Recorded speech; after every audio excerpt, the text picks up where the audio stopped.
किसी ने खूब ही लिखा है, जिंदगी में किसी का अपमान करने से पहले यह जरूर सोच लें कि आप अपना सम्मान खोने जा रहे हैं।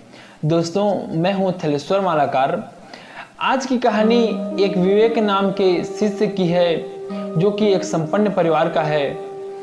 एक बार विवेक और उसके दो मित्र अपने गुरुजी के साथ कहीं जा रहे थे। विवेक को बड़ी मजाक सूझ रही थी। विवेक देखता है कि रास्ते में किसी गरीब मजदूर का जूता पड़ा हुआ है और मजदूर कहीं कमाने के लिए गया हुआ था। विवेक गुरुजी को बोलने लगता है कि गुरुजी, गरीब मजदूर के इस जूते को हम कहीं छिपा देते हैं और फिर देखते हैं कि उसके ऊपर क्या असर पड़ता है।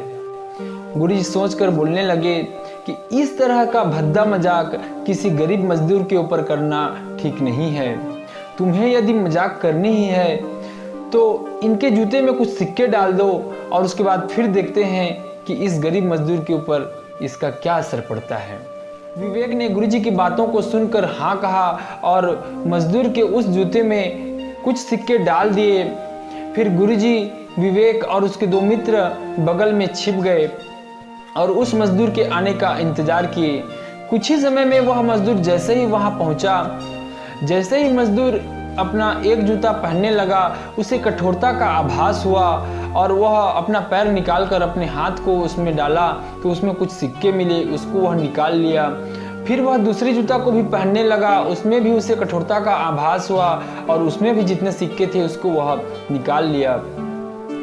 वह मजदूर हाथ जोड़कर भगवान को याद करते हुए, हे भगवान, मैं आपका धन्यवाद किस मुंह से और किस तरह से करूं, यह मुझे समझ में नहीं आ रहा है, क्योंकि आज आपने उस अच्छे इंसान को यहाँ भेजा जो मेरे इस जूते में कुछ सिक्के डालकर यहाँ से चला गया। आप उसकी मुसीबतों में हमेशा साथ देना और उस इंसान को हमेशा खुश रखना, क्योंकि इन रुपयों से मैं अपने बीवी और बच्चों के लिए कुछ दवाई और खाने की चीजें ले जाऊंगा। इतना कहकर वह गरीब व्यक्ति वहां से चला गया। इन सब बातों को गुरुजी और उनके तीनों शिष्य सुन ही रहे थे।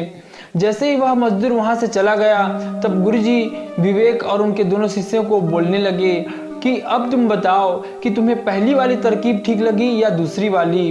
तभी विवेक हाथ जोड़कर गुरुजी से बोलने लगा कि गुरुजी, मैंने जाने अनजाने में उस गरीब मजदूर का अपमान करने जा रहा था, लेकिन आपने मेरी आंखें खोल दी और आज मैं सीख गया कि सच्ची खुशी किसी का अपमान करने में नहीं, किसी की सहायता करने में होती है। इसीलिए जितना ज़्यादा से ज़्यादा हो सके हमें दूसरे की सहायता करनी चाहिए, जिससे खुद भी हमें संतोष मिलता है, सच्ची सुख मिलती है और भगवान भी हमेशा खुश रहते हैं। तो दोस्तों, इस छोटी सी कहानी से हमें यही सीख मिलती है कि हमें भी किसी का अपमान कभी भी नहीं करनी चाहिए, क्योंकि अपमान करने से हम अपना सम्मान खोते हैं और उस इंसान से हमें बद्दुआ भी मिलती है और ऐसे इंसान से कभी भगवान भी खुश नहीं होते।